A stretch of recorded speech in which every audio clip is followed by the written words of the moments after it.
ခန္ဓာကိုယ်ကြီးကပြင်းကျင်တဲ့နောက်ပြင်နေ့စဉ်နဲ့အမြဘလောက်ပဲပြင်းပြင်း getting older and older တနေ့ပြီးတနေ့အိုးလာမှာပဲဒါသူ့သဘောပဲသူ့ကိုဘလောက်ပြင်းပြင်းဘလောက်ထိန်ထိန်နော်ပြီးရင်မတွန့်အောင် botox ထိုးလဲတွန့်မှာပဲနော်မရဘူးမိတ်ကတည်းလိမ့်လဲမရဘူးဆပင်ဆေးဆိုးလဲတစ်ချောင်းပြီးတစ်ချောင်းဖြူလာမှာပဲမရဘူးသွားလည်းပဲကျိုးမှာပဲကျိုးချိန်ကြအဲ့တော့ရုပ်ခန္ဓာကိုယ်ကြီးကဘလောက်ပဲပြင်းပြင်းတဖြည်းဖြည်းဆွေးလာတာဆွေးလာတဲ့သဘောဟာသူ့မှာရှိတယ်အဲ့လိုတဖြည်းဖြည်းဆွေးလာတတ်တဲ့ရုပ်ခန္ဓာကိုယ်ကြီးကိုတကယ်ပြင်းနေလို့ရှိရင်အကျိုးရှိသလားလို့ဆိုဘာမှအကျိုးမရှိဘူးဒါကြီးပြင်းလို့အဲ့တော့ပြင်ရမှာပါတော့ဆိုစိတ်ဟောလူရဲ့စိတ်ကလေးကိုပြင်ရမှာဘာလို့လဲဆိုလူတွေမှာကြည့်လေအော်ဒီလူကစိတ်ကောင်းတယ်ဒီလူကစိတ်မကောင်း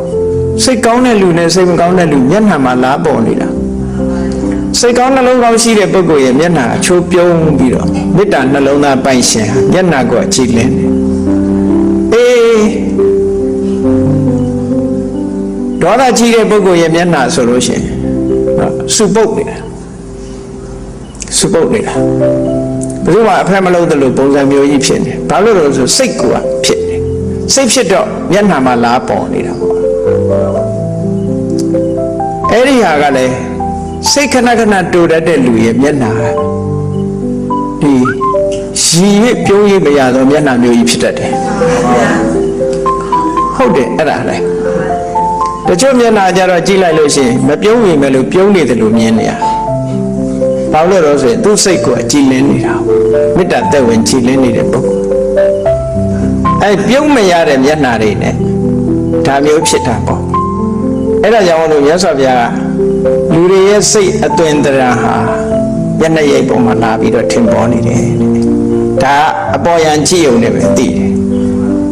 နောက်တစ်ခါနှုတ်ထွက်ကြတော့လည်းကြည့်စိတ်ဓာတ်ကမာနကြီးတဲ့ပုဂ္ဂိုလ်တို့ဒေါသကြီးတဲ့ပုဂ္ဂိုလ်တို့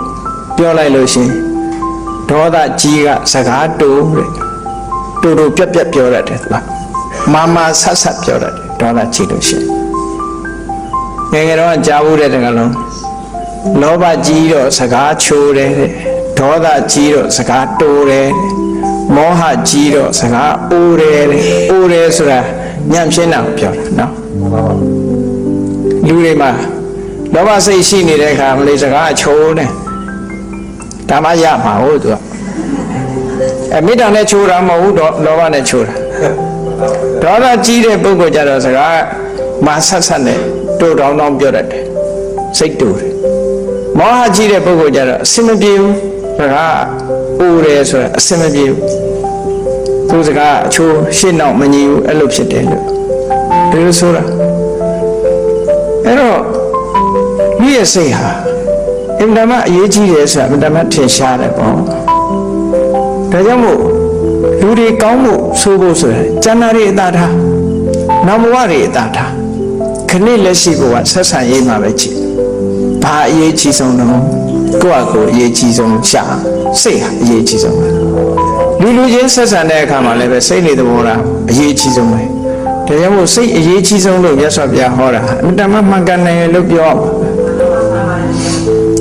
အဲ့ဒါကြောင့်မလို့စိတ်ဟာအရေးကြီးလို့ဘုရားဟာဟောထားတဲ့တရားနဲ့လိုက်လျောညီထွေရှိအောင်နေ့တိုင်းဆင်ခြင်စိတ်ကိုပြင်ကိုယ်စိတ်လေးကိုပြင်ပေးပါဆင်ခြင်ရမယ်မဆင်ခြင်ရင်မသိဘူးမြတ်စွာဘုရားကဟောထားတာရှိတယ်ပစ္စဝုခတာဘဟုပကာရာကုသလေတုဓမ္မေတုစကားလုံးကတော့ contemplation လို့ဆိုတာပစ္စဝုခနာဆို contemplation စဉ်းစားဆင်ခြင်မှုသည်